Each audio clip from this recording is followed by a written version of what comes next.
বৃষ্টির পর আমার ছাদের কি অবস্থা হয়েছে একটু দেখো। কি সুন্দর ফুলগুলো ফুটে আছে। এখনো বৃষ্টি পড়ছে।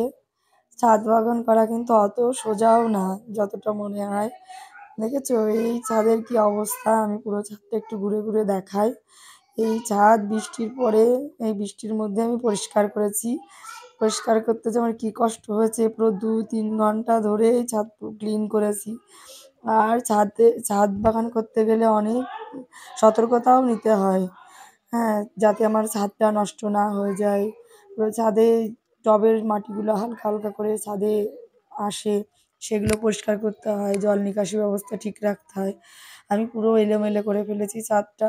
ছাদ দেখো কি সুন্দর ফুল ফুটেছে ছাদে। আমি পুরো এলোমেলো করে এই ছাদগুলো পরিষ্কার করেছি পুরো বৃষ্টির মধ্যে ভিজে, ভিজে।